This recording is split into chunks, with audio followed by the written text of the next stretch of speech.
Bienvenue sur le forum des lecteurs France Bleu, La Montagne, Corrèze Télévision, un forum qui est consacré aux 10 ans de la boîte d'édition, la boîte à bulles, de la maison d'édition, pardon, la boîte à bulles, une maison d'édition fondée par un briviste. Et comme invité donc pour ces 10 ans de la boîte à bulles, Bruno Lotte pour Ouvrier Mémoire sous l'occupation, Vanida, l'immeuble d'en face, Bast, Enchanté, bien évidemment tous édités à la boîte à bulles. Et c'est l'éditeur, Vincent Henry lui-même, qui va nous présenter ses auteurs. Bonjour à tous.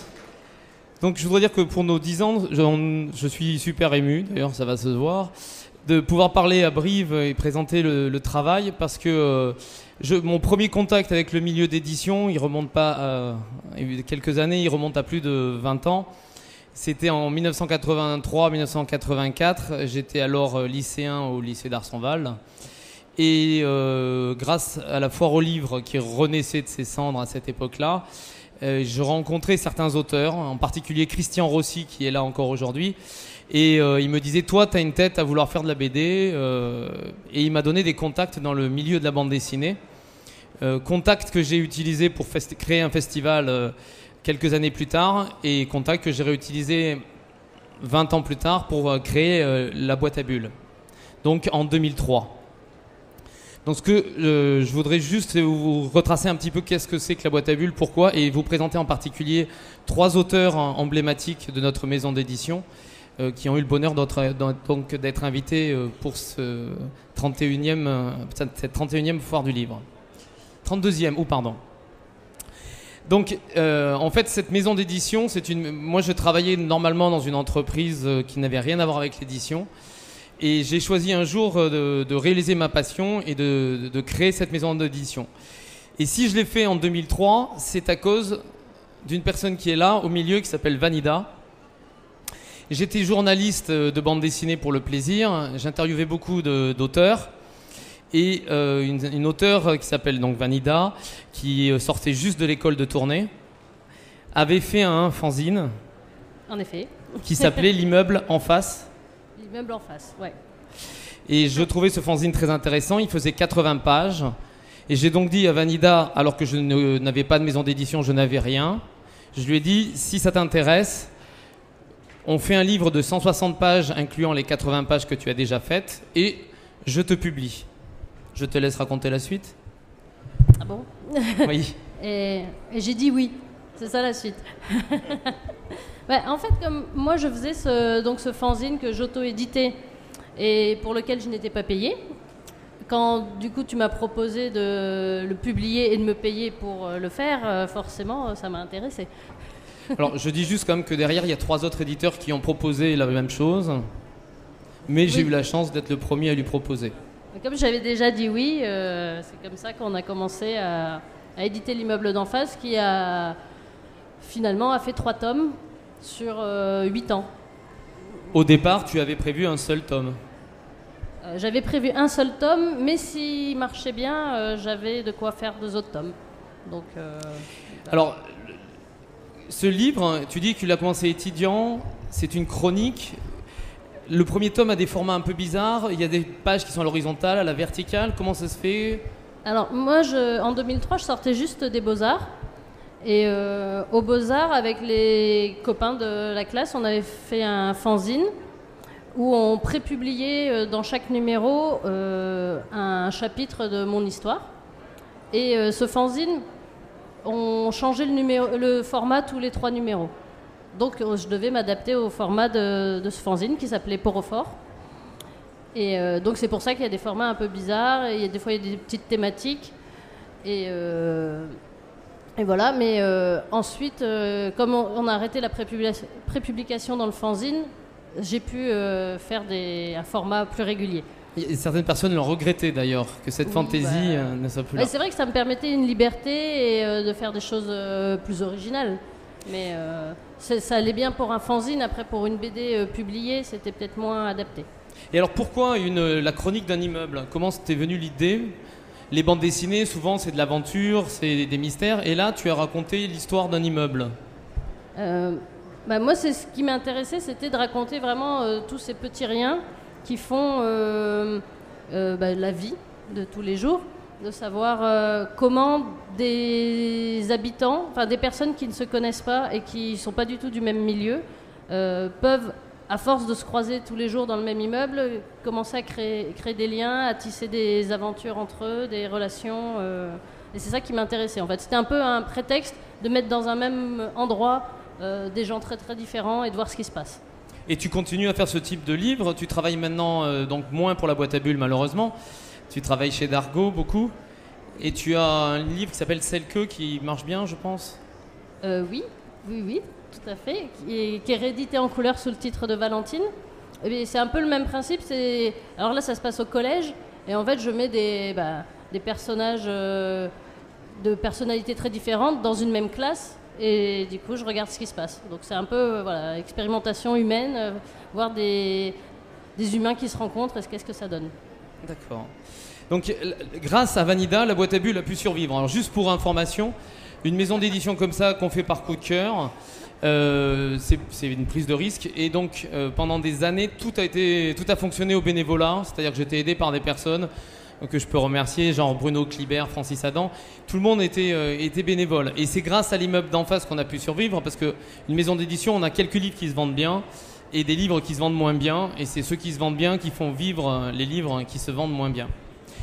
Dès le début de la création de la maison d'édition, en fait, j'avais envie de faire une place assez large au témoignage. Je voulais publier des livres où les gens racontent ce qu'ils vivaient ou ce qu'ils voyaient autour d'eux. Et dans cette idée, j'ai donc commencé à créer une collection qui s'appelait Contre-cœur. En fait, c'est une collection où vous avez toujours un bandeau sur le côté, et donc le logo Contre-cœur, et qui ne propose que des témoignages ou de l'autobiographie. Et donc, en particulier, ici nous avons Bast, qui nous vient de Bordeaux, qui un jour m'a proposé donc un reportage sur le travail qu'il avait fait dans les prisons. Bonjour, allô, oui, bonjour à toutes et à tous. Oui, j'ai fait un livre sur la prison. J'ai passé 4 ans en prison à donner des cours de dessin ou des ateliers BD, on va dire, à des détenus mineurs qui avaient entre 15 et 17 ans. Et donc j'ai passé 4 ans à les voir une fois par semaine pendant 1h30 à essayer de leur apprendre le dessin. Et voilà, donc cette expérience m'a un peu marqué à l'issue des 4 ans. Et est venue l'idée d'en faire un livre, d'essayer de récupérer toutes les informations que j'avais pu avoir en 4 ans d'expérience et les mettre en forme en bande dessinée, puisque c'était mon moyen d'expression que j'utilise depuis 15 ans maintenant. Et voilà, donc j'ai proposé le projet à Vincent qui a accepté immédiatement, puisque ça rentrait pleinement dans la collection Contre-cœur, qui était une collection donc reportages et témoignages.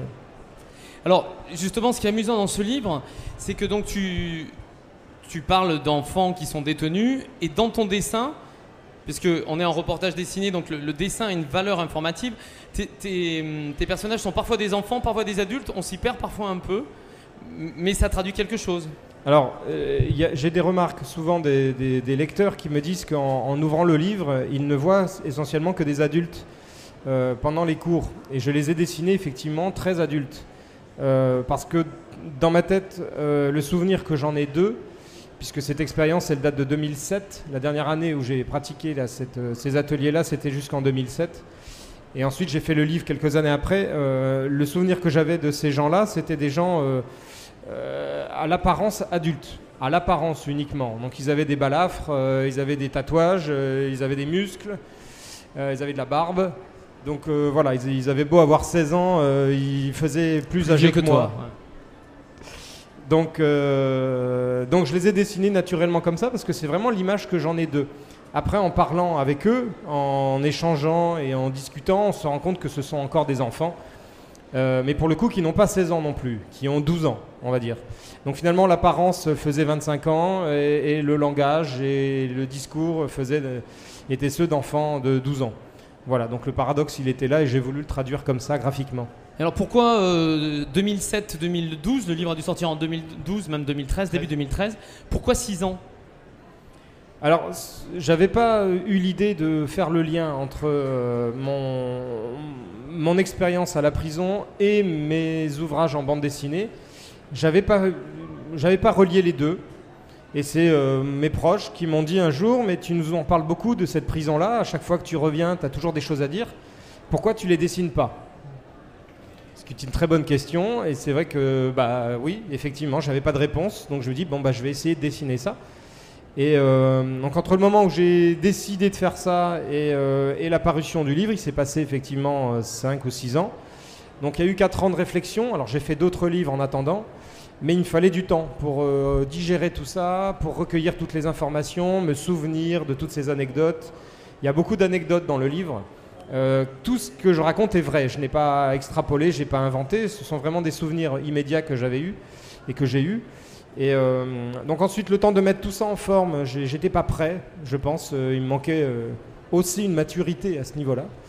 Et puis un jour, sans doute parce que j'étais prêt, tout simplement, je t'ai proposé, Vincent, une version de cet album qui n'était pas tout à fait celle-ci. Et nous avons retravaillé ensemble avec ton avis, ton regard et ton expérience. Et j'ai tout retravaillé et j'ai mis ensuite un peu plus d'1 an pour refaire les 100 pages de ce livre, les dessiner et les mettre en forme. Voilà. Merci. Et donc cette collection de carnets de voyage, cette collection de livres de témoignages, en fait, aujourd'hui nous sommes en train de la prolonger avec un partenariat avec l'association Amnesty International. Donc je vous montre le logo, mais voilà. Nous travaillons avec eux, donc nous avons ce premier témoignage sur un journaliste anti-castriste qui avait été arrêté durant 3 années, incarcéré dans les geôles de Castro. Et nous allons toujours, donc, parce que c'est cohérent avec notre ligne éditoriale, travailler avec Amnesty chaque année pour publier 3 ou 4 ouvrages sur des thématiques d'Amnesty, donc des cas d'urgence que défend Amnesty. Nous, il nous faudra 1 an et demi pour en parler, mais les auteurs pourront ainsi traduire les problématiques de façon un peu moins austère peut-être que les rapports d'Amnesty qui sont pas toujours évidents à lire. Voilà, donc c'est quelque chose qui commence pour nous, qui est très important. Donc ce premier livre, Printemps Noir, et viendront d'autres livres, en particulier sur les Black Panthers qui sont incarcérés dans la prison qui s'appelle Angola, dont l'un vient de décéder il y a 3 semaines après 31 ans à l'isolement.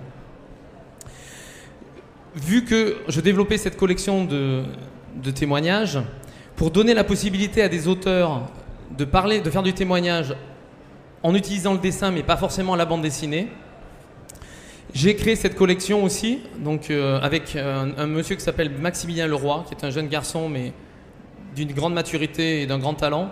Cette collection qui s'appelle donc les carnets de la boîte à bulles, qui sont des carnets de voyage, des carnets de reportage. Donc là, aujourd'hui, par exemple, sur le salon, nous avons Emmanuel Prost, qui s'est rendu en Palestine, en Cisjordanie, avec Maximilien, et qui a rapporté un carnet de voyage absolument magnifique, où nous avons un groupe des carnétistes tribulants qui sont rendus chez 19 exploitantes agricoles, et on a ramené ce carnet de paysannes. Voilà, donc c'est très proche pour nous de la bande dessinée de témoignages. On est dans une même logique. Alors, je vais peut-être juste montrer, voilà. On n'est pas dans de la pure bande dessinée. Je ne sais pas si la caméra peut le... Voilà. On est dans du texte avec du dessin, donc du livre illustré, d'une très grande beauté, et donc avec ces témoignages, ces portraits. Ce sont des carnets de voyage, des carnets de reportage où l'humain a une place prépondérante. Et dernière personne à être sur ce plateau, Bruno Lotte, qui a rejoint la boîte à bulles. Alors on l'a rejoint au sens de venir édité par la boîte à bulles, pour faire un livre qui est l'histoire de son père.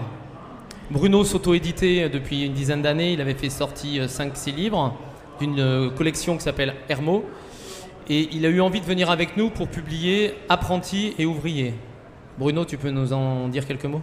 Oui, alors quand j'ai rencontré Vincent, j'étais parti sur raconter 10 ans de la vie de mon père, de 1935 à 1945, pour la bonne raison que mon père, étant âgé, pensait que sa vie d'ouvrier n'avait servi à rien, qu'il avait été ouvrier toute sa vie. Donc un ouvrier, il s'intéressait beaucoup aux fourmis, et c'était comme une des fourmis, voilà.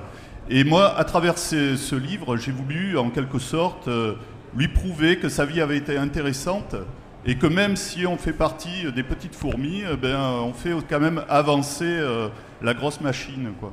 Donc c'est à travers la vie de mon père, c'est aussi une histoire universelle puisque c'est l'histoire, c'est une fresque sociale sur le monde ouvrier. Voilà. Tu travailles d'après les carnets de ton papa, c'est ça? Ton père avait laissé... Alors oui... a laissé, pardon, mais il est toujours vivant. Oui, donc dans les années 60 à peu près, mon père a eu envie de raconter sa vie de sa naissance jusqu'au moment présent. Donc il a raconté tout ça sous forme de petits cahiers d'écoliers sur lesquels il racontait donc succinctement tout ce qui s'était passé dans sa vie. Donc moi je me sers évidemment de ça et j'interroge aussi mon père pour avoir des réactions sur les événements et pour savoir ses sentiments au moment où il a vécu, disons, tel ou tel événement et telle anecdote. Et ensuite, je travaille cette anecdote en 5, 6 pages, 10 pages peut-être, et puis je lui amène, je lui montre, on en discute. Bien souvent, il me fait remarquer que ce personnage n'était pas vraiment comme ça, cette dame avait une petite tête d'oiseau, tout ça, enfin des petites... voilà. Et puis par exemple aussi sur les machines-outils. Alors les machines-outils, comme il a été dessinateur industriel aussi à la fin de sa carrière, il a pu me dessiner par exemple un tour, comment était vraiment un tour, et j'ai dû refaire toutes les machines qui apparaissent dans ma BD, quoi. Voilà. Donc c'est un échange, ça a été un échange, ça a été... Au niveau humain aussi, j'ai redécouvert mon père. Il a peut-être redécouvert son fils aussi. On a un échange vraiment différent.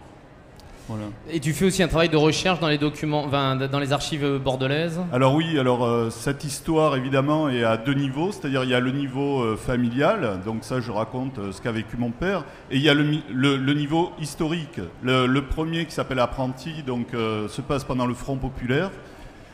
Et le deuxième se passe pendant la guerre et l'occupation. Donc je suis allé, j'ai fait des recherches évidemment dans les livres d'histoire pour chercher toutes les dates, tous les détails, etc. Et puis aux archives, notamment à Bordeaux, puisque ça se passe je ne sais pas si on l'a dit, mais ça se passe à Bordeaux. Voilà, et donc au niveau des archives, j'ai cherché photos, j'ai cherché tout ce qu'il y avait... attrait aux anecdotes que mon père racontait. Voilà. Merci. Et alors juste pour conclure, en fait, moi si j'ai fait éditeur, c'est parce que j'ai une passion de la bande dessinée depuis tout petit, et donc j'avais une double désir qui était d'être éditeur et donc de permettre à des auteurs de s'exprimer. Un éditeur, c'est la personne qui fait le passeur entre l'auteur et le public, qui discute, comme ils vous l'ont dit, donc avec les auteurs pour faire avancer leur projet, puis après qu'il le met sous forme de livre papier et qui le propose en magasin. Mais j'avais aussi un deuxième désir qui était d'écrire des histoires de bande dessinée. Et grâce au livre entre guillemets de la boîte à bulles, j'ai pu le faire. Donc, d'abord, je me suis lancé à faire 2 histoires courtes dans un collectif Amour et Désir. Alors les collectifs, c'est pas forcément des livres qui se vendent très bien, mais c'est des livres qui permettent d'unir un peu tout le monde autour d'un projet. Et donc c'est un peu des livres qui sont fédérateurs. Et ensuite, pour nos 10 ans, un peu comme quand j'ai dit à Vanida, si tu veux, je t'ai dite, j'ai dit aux auteurs, ça pourrait être marrant si tous ensemble on racontait l'histoire de la boîte à bulles. Et ils m'ont dit chiche. Et du coup, je me suis retrouvé un peu obligé, là, en juin-juillet, de raconter toute l'histoire de la boîte à bulles dans ce livre qui s'appelle La boîte à bulles en images, que vous voyez à l'écran de temps en temps. Et donc, dans ce livre, qu'on vend 2 € parce que c'est vraiment un livre qu'on veut juste partager avec les gens, on ne cherche pas à faire d'argent dessus, c'est vraiment pour partager ce qu'on est et le travail de tout le monde. Il y a 44 dessinateurs qui ont dessiné 46 pages qui sont autant de moments de la maison d'édition. Les moments où ça va bien, les moments où ça va mal, le moment où on a un prix à Angoulême, donc on a Simon Hureau qui est là et qui a eu un prix à Angoulême, donc c'est un immense bonheur. Les moments où on doit remettre de l'argent parce que la société ne marche pas bien. Les réunions d'actionnaires où pour la première fois on dit aux gens tiens on va vous payer une pizza parce que cette année on fait du bénéfice. Voilà, donc toutes les petites histoires de notre maison d'édition on les a compilées dans ce livre, voilà, qu'on espère partager avec des gens pour leur faire découvrir à la fois le talent de 46 dessinateurs et aussi qu'est-ce que c'est réellement qu'une petite maison d'édition. Ce n'est pas un monsieur avec un cigare, c'est plutôt quelqu'un qui porte des cartons et qui échange avec ses auteurs pour voir comment on peut faire avancer un livre. Voilà. Je vous remercie beaucoup. Alors donc je vous rappelle les livres qui sont en présentation par les auteurs. Donc nous avions Ancienneté de Bast, nous avions L'immeuble d'en face de Vanida, Ouvrier de Bruno Lotte et donc La boîte à bulles en images par 44 dessinateurs et moi-même au scénario. Merci.